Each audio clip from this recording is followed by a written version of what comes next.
दोस्तों, स्वागत है आपका अपना YouTube चैनल विद्या सिटी में। तो आइए हम बात करते हैं मॉडर्न पीरियोडिक टेबल जो हम लोग पढ़ रहे थे उसके पार्ट 2 के बारे में। अब तक से हमने क्या क्या इसमें पढ़ लिया। तत्वों का आवर्ती वर्गीकरण यानी एलिमेंट्स को क्लासिफाई कैसे कैसे किया गया था, ये मैंने पहले वाले वीडियो में बताया था। पहले क्या था, डॉबर्नियर ने ट्रायड रूल दिया, फिर न्यूलैंड ऑक्टेव रूल, फिर इसके बाद मेंडलीफ ने बनाया। मेंडलीफ की क्लासिफिकेशन हम लोगों ने पढ़ा। इसके बाद अब पढ़ेंगे कि मॉडर्न पीरियोडिक लॉ, आधुनिक आवर्त नियम। आधुनिक आवर्त नियम मोजले ने 1913 में दिया था।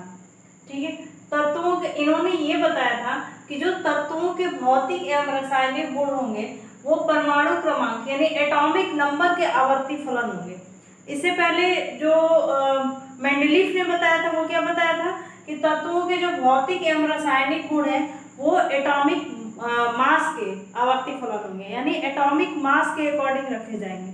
लेकिन इन्होंने उन्हीं के मेंडलीफ के ही जो आवर्त सारणी थी उनमें ही इन्होंने सुधार किया और बोला कि नहीं, परमाणु भार के अकॉर्डिंग नहीं, एलिमेंट्स को हम परमाणु क्रमांक के यानी एटॉमिक नंबर के अकॉर्डिंग रखना स्टार्ट करेंगे। तो उन्होंने एटॉमिक नंबर के अकॉर्डिंग रखा, तो उन्हीं के पीरियोडिक टेबल ठीक ठाक से बैठ गई, मतलब सब कुछ संशोधन हो गया, ठीक ठाक हो गया कुछ। तो ठीक है, तो अब इसमें क्या था कि इनके जो मॉडर्न पीरियोडिक लॉ जो मोजले ने दिया था, इनसे क्या हुआ कि तत्वों के मेंडलीफ वर्गीकरण के दोषों की जो व्याख्या थी उसके बारे में सब कुछ क्लियर हो गया। जो भी उनकी मेंडलीफ का जो आवर्त सारणी था उसमें जो भी ड्रॉबैक आ रहे थे तो उसमें सब कुछ मतलब ठीक हो गया। पहला क्या, उसमें क्या प्रॉब्लम हो रही थी मेंडलीफ के आवर्त सारणी में कि समस्थानिकों का स्थान सही नहीं मिल पा रहा था, यानी आइसोटोप्स जो थे वो बताया था मैंने, क्योंकि एटॉमिक मास के अकॉर्डिंग था। तो जैसे कि हाइड्रोजन के 3 आइसोटोप्स थे, 1H1, 1H2, 1H3। तो इस तरीके से इनको 3 जगह चाहिए, लेकिन अब इसमें 3 जगह ना होके एक ही जगह चाहिए क्योंकि सबका एटॉमिक नंबर क्या है, सेम। तो अब ये चीज करेक्ट हो गई उसमें कि एटॉमिक नंबर सेम है तो एक ही जगह पे रहेगा, अब 3 जगह देने की जरूरत नहीं होगी। दूसरा क्या था कि कोबाल्ट और निकल को अपना सही स्थान मिल गया, यानी उसमें मैंने क्या बताया था कि कोबाल्ट और निकिल जो है, निकिल हल्का हुए होते हुए भी पीछे था और कोबाल्ट का एटॉमिक मास कम होते हुए भी अधिक होते हुए भी ये आगे था। इसी यही था कि कोबाल्ट का एटॉमिक मास ज़्यादा था, निकिल का एटॉमिक मास कम था। फिर भी मेंडलीफ ने कोबाल्ट को पहले रख दिया था अपने आवर्त सारणी में और निकिल को बाद में रखा था, जबकि होना पहले निकिल को चाहिए। लेकिन जब हम आइसोटोप्स के अकॉर्डिंग रखे इसके एटॉमिक नंबर के अकॉर्डिंग, तो कोबाल्ट और निकिल का अपना सही स्थान मिल गया। ठीक है, यानी पहले कोबाल्ट आएगा फिर निकिल आएगा एटॉमिक नंबर के अकॉर्डिंग। ठीक है, अब ऐसे ही क्या था समस्थानिक में, ऐसे एक क्लोरीन का भी था समस्थानिक, Cl35 था और Cl37, यही दो थे समस्थानिक आइसोटोप्स। अब क्लोरीन भी एक सही जगह स्थायी हो गया। जैसे क्लोरीन को जब यानी सभी एलिमेंट्स को जब एटॉमिक नंबर के अकॉर्डिंग रखना स्टार्ट किए तो क्लोरीन भी 17 नंबर पे, क्लोरीन का जो एटॉमिक नंबर है वो 17 है, तो एक जगह पे आ गया। ये भी 2 जगह रखने की इसको भी जरूरत नहीं पड़ी। अब इसी को जो मोजले ने जो मेंडलीफ के सारणी थी, आवर्त सारणी थी, उसमें संशोधन करके जो भी नई आवर्त सारणी बनाए उसको नाम दिया गया मेंडलीफ की आधुनिक आवर्त सारणी। मेंडलीफ का जो नया बनाया गया सारणी है उसे ही बोला गया मेंडलीफ की आधुनिक आवर्त सारणी, जो मोजले ने बनाया था। ठीक है, इसमें क्या बताया गया कि आधुनिक, इसके बाद क्या हुआ, अब उसमें तो हो गया लेकिन फिर से उसमें मेंडलीफ की जो आधुनिक आवर्त सारणी थी उसमें फिर से संशोधन किया गया, क्योंकि मैंने बताया था कल ही कि मेंडलीफ की जो आवर्त सारणी थी उस टाइम बहुत सारे 63 एलिमेंट्स की एक तो खोज हुए थे। दूसरी बात की ये थी कि उस टाइम जो नोबल गैसेस यानी अक्रिय गैसें था उसके बारे में भी पता नहीं था, लेकिन बाद में और सारे एलिमेंट्स का खोज हुआ, यानी मेंडलीफ की आधुनिक आवर्त सारणी बन गई। इसके बाद भी बहुत सारे एलिमेंट्स खोजे गए, साथ साथ नोबल गैसेस जो अक्रिय गैसें थी, क्रिप्टॉन, रेडॉन, जिनॉन, ये सब, तो इसको भी बाद में खोजा गया। तो उसके लिए फिर अब इसमें मेंडलीव की जो आधुनिक आवर्त सारणी थी इसमें ठीक नहीं बैठ रहा था। अब फिर से क्या किया गया कि एक लॉन्ग पीरियोडिक टेबल बनाया गया, यानी जिसमें नोबेल प्राइजेस वगैरह सबको ऐड किया गया, जिसको बोला जाता है आधुनिक दीर्घाकार आवर्त सारणी, यानी लॉन्ग मॉडर्न पीरियोडिक टेबल, जिसको अब हम लोग अभी जो पीरियोडिक टेबल जो मार्केट में मिलता है, जो हम लोग लेके आते हैं, वो यही वाला पीरियोडिक टेबल होता है। ये सब नहीं पढ़ा जाता क्योंकि उसमें फिर से संशोधन सब हो चुका है। लॉन्ग मॉडर्न पीरियोडिक टेबल हम लोग यही पढ़ते हैं। इसमें क्या किया कि 3 वैज्ञानिक थे, 3 साइंटिस्ट थे, रैंग थे, वार्नर थे एंड बरी थे। इन्होंने क्या किया कि इस लॉन्ग मॉडर्न पीरियोडिक टेबल का प्रतिपादन किया। एक तरह से यही था, मेंडलीव की आधुनिक आवर्त सारणी थी, लेकिन उसमें कुछ चीज़ों को ऐड करके ये लोग फिर से नया बनाए लॉन्ग मॉडर्न पीरियोडिक टेबल पे को। इन लोगों ने इसका बेस क्या रखा, किस बेस पे इसका क्लासिफाई किया, यानी मॉडर्न पीरियोडिक टेबल किस बेस पे बनाए, तो बोर का इलेक्ट्रॉनिक विन्यास के अकॉर्डिंग। बोर का इलेक्ट्रॉनिक विन्यास क्या होता था, जैसे मान लीजिए सोडियम लेते हैं, तो सोडियम का एटॉमिक नंबर कितना है 11, तो इसका इलेक्ट्रॉनिक विन्यास क्या रहेगा 281। ऐसे इलेक्ट्रॉनिक विन्यास के अकॉर्डिंग क्या किया गया कि ये लॉन्ग पीरियोडिक टेबल को बनाया है। ठीक है, इसमें क्या था फिर कि इसमें यह बताया गया कि तत्वों के भौतिक एवं रासायनिक गुण होंगे वो इलेक्ट्रॉनिक विन्यास के आवर्ती फलन होंगे। कुल मिला के कि जो एलिमेंट्स थे वो किसके अकॉर्डिंग रखे गए, इलेक्ट्रॉनिक विन्यास यानी इलेक्ट्रॉनिक कॉन्फ़िगरेशन के अकॉर्डिंग रखे गए। जैसे क्या है कि फर्स्ट ग्रुप में सबके जो इलेक्ट्रॉनिक विन्यास होंगे तो उसके आउटर मोस्ट इलेक्ट्रॉन 1 आएंगे, ऐसे सेकेंड ग्रुप में 2 आते हैं, थर्ड ग्रुप में ऐसे 3 आते हैं, तो ऐसे करके इलेक्ट्रॉनिक विन्यास रखेंगे। अब तक जो कुल ज्ञात तत्व थे इस टाइम तो 118 यानी 118 थे, जिसमें नेचुरल तत्व 92 है। नेचुरल मतलब जिसको ऐसे ही पाया गया नेचर में, तो 92, और आर्टिफिशियल जिसको बनाया गया लैब वगैरह में या जैसे बनाया गया वो 26 है कुल मिला के। तो अब बात करेंगे कि इस टाइम ये आधुनिक आवर्त सारणी में कुल जो कितने पीरियड और कितने ग्रुप थे। पीरियड मतलब आवर्त यानी, और ग्रुप मतलब समूह। कल ही मैंने बताया था कि आवर्त किसे बोलते हैं, जो हॉरिजॉन्टल लाइन जो खींची गई रहती है वो आवर्त होता है, और जो वर्टिकल लाइन यानी ऊर्ध्वाधर रेखा खींची गई रहती है उससे जो मिलके जो मिलके जो लाइन बनती है उसे बोलते हैं ग्रुप। तो नए वाले जो लॉन्ग मॉडर्न पीरियोडिक टेबल है इसमें कुल 7 आवर्त है और 18 ग्रुप है।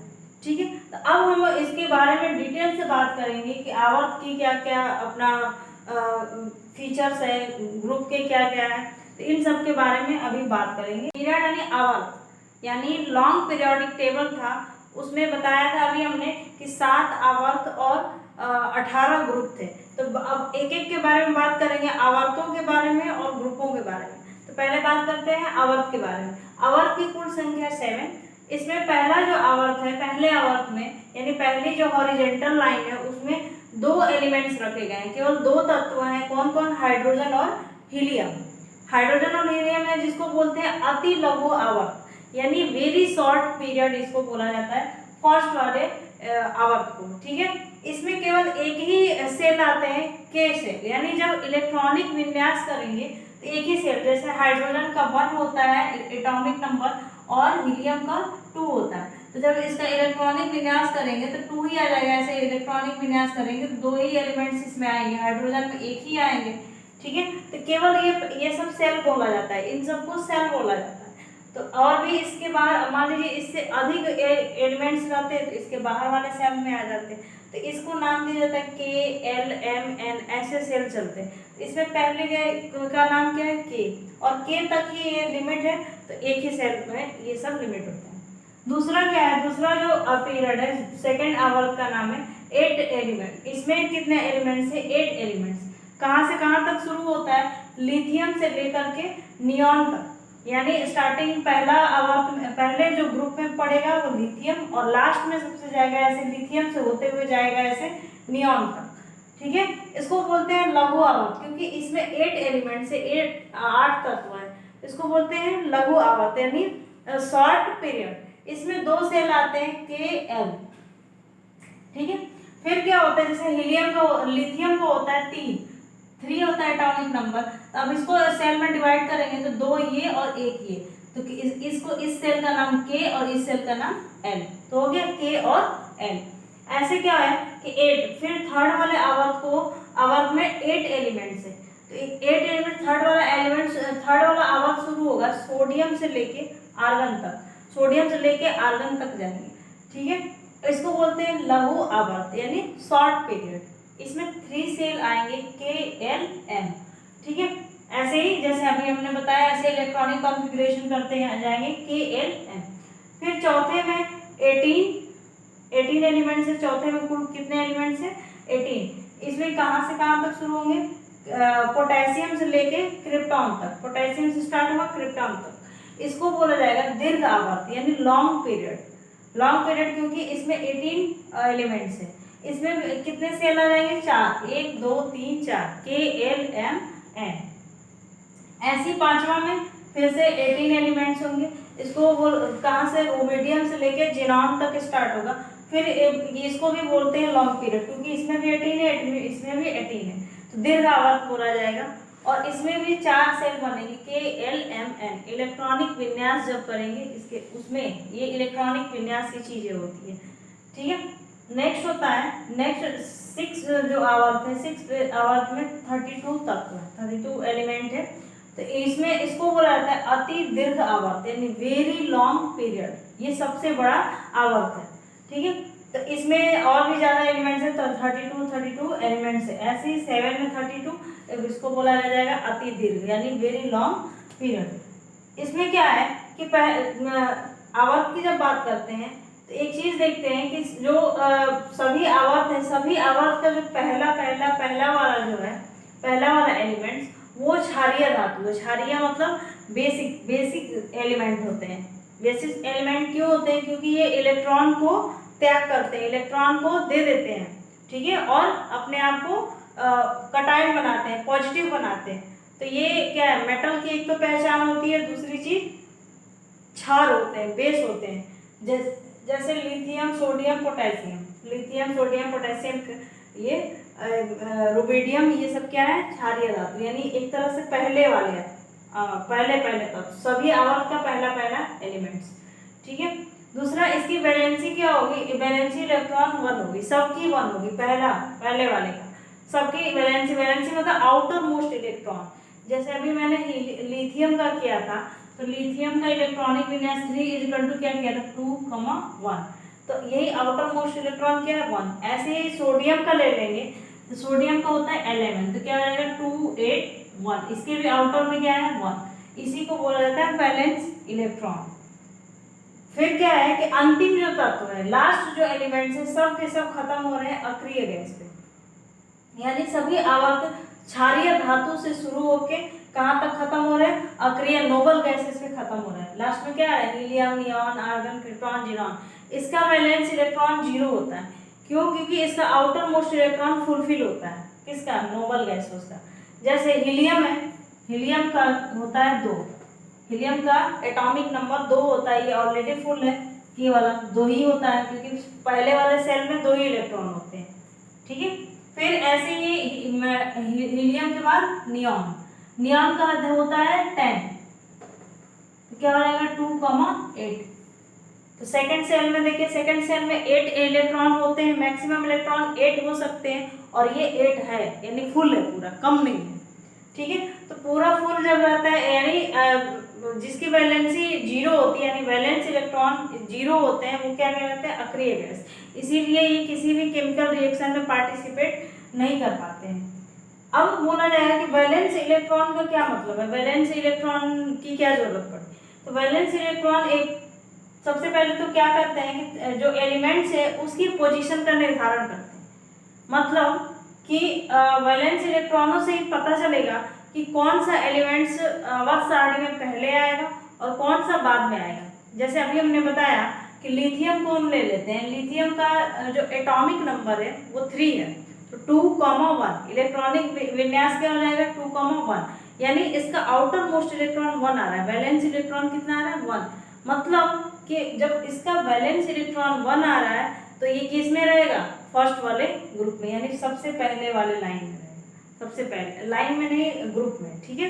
यानी आवर्त सारणी के सबसे पहले पहले पहले पहले वाले में सब वैलेंसी 1 वाले ही है, सबके वैलेंस इलेक्ट्रॉन 1, मतलब ये पहले ही आएंगे, ठीक है।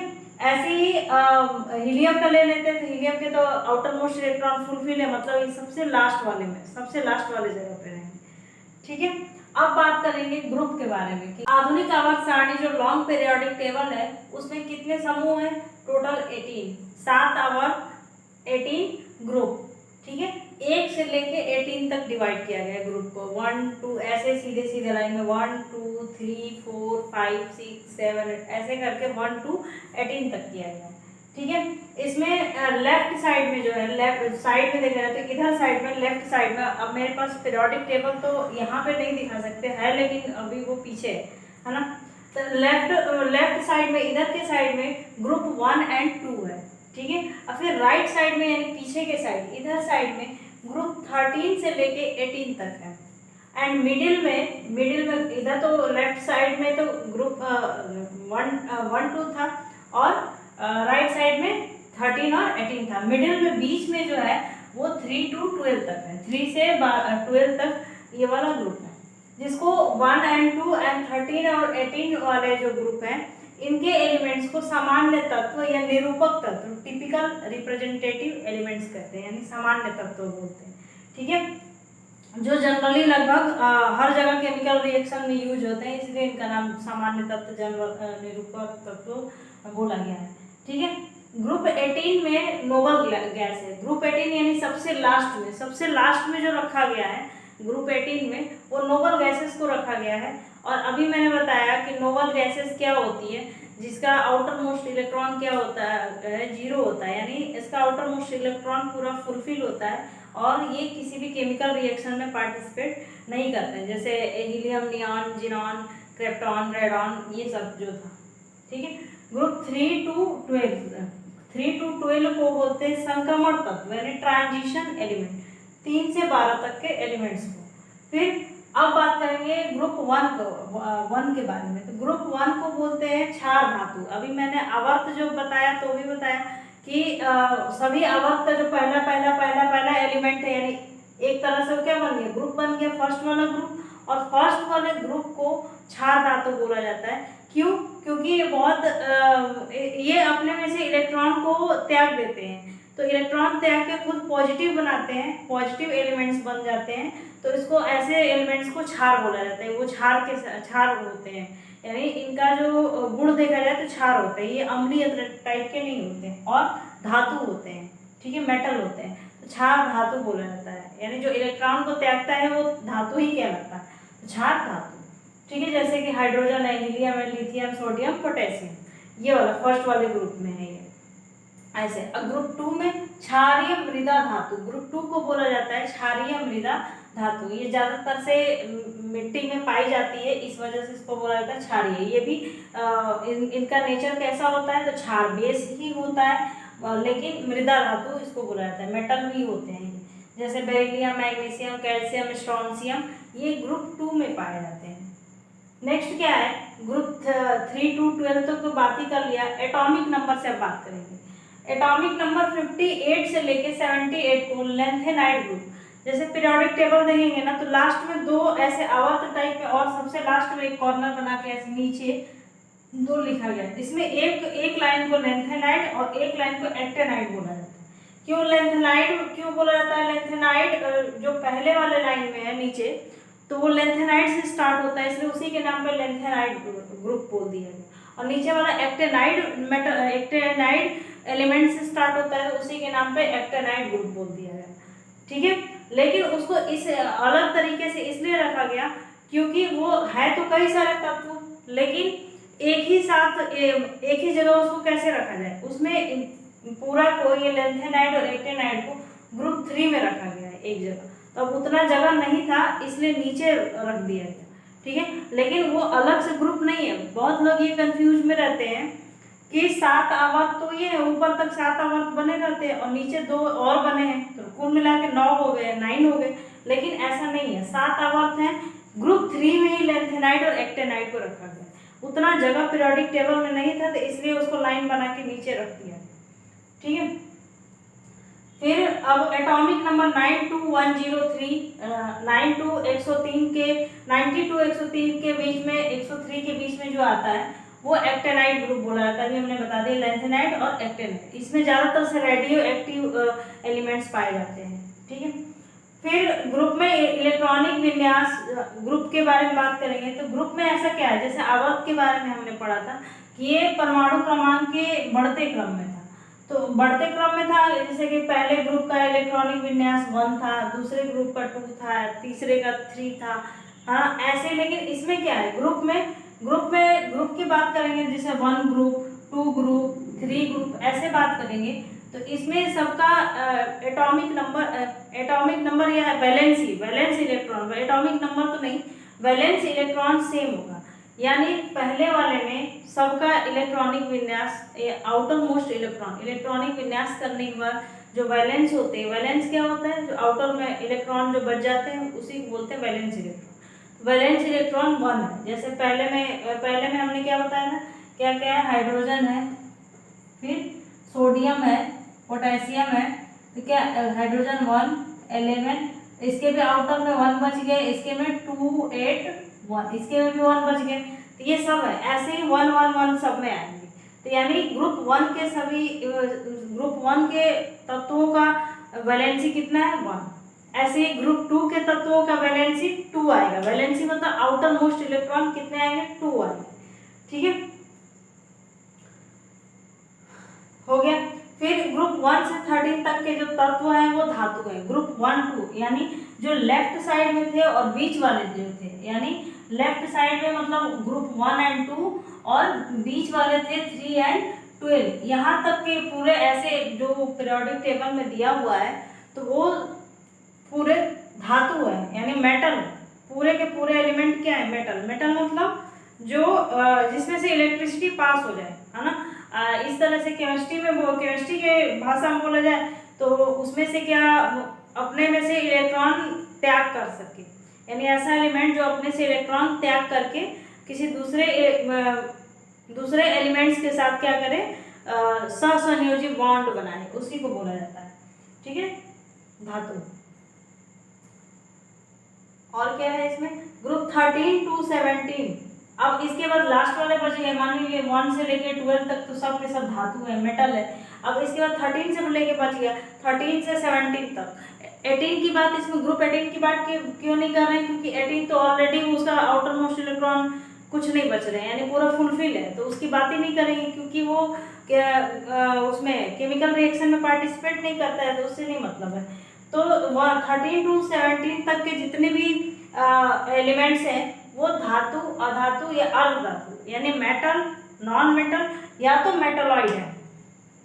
ठीक है, इन सब में सब मिक्स है। लास्ट वाले में 13 to 17 तक सब मिक्स है, कोई धातु है, यानी कोई मेटल है, कोई नॉन मेटल है, कोई मेटलॉइड है। बट 1 to 12 तक के पूरे ग्रुप के जितने एलिमेंट्स हैं वो सब के सब ओनली मेटल है।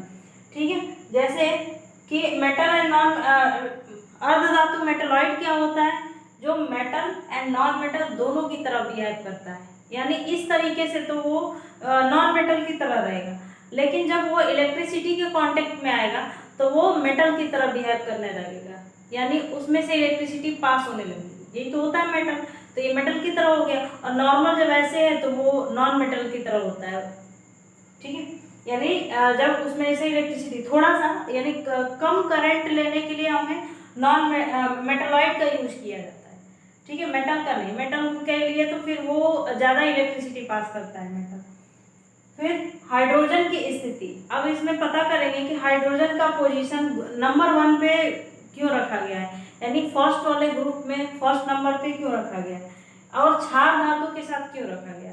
पहले तो ये क्षार धातु यानी ग्रुप 1 में सबसे पहले वाले नंबर पे ही रखा गया है हाइड्रोजन को। क्यों, क्योंकि इसका भी वैलेंस इलेक्ट्रॉन क्या है, 1 है, और सभी के सभी क्षार धातुओं का यानी फर्स्ट वाले ग्रुप का भी आउटर मोस्ट इलेक्ट्रॉन कितने थे, बच रहे थे 1, यानी वैलेंस इलेक्ट्रॉन 1 थे। तो यानी वैलेंसी के अकॉर्डिंग देखा जाए तो हाइड्रोजन जो है वो किससे मिलता जुलता है, ग्रुप 1 के। जैसे और भी थे, हाइड्रोजन के बाद क्या था, सोडियम, पोटेशियम, ये सब थे। तो उन सब के साथ ये मिलता जुलता है, उनकी वैलेंसी भी 1 है और इसकी भी वैलेंसी 1 है।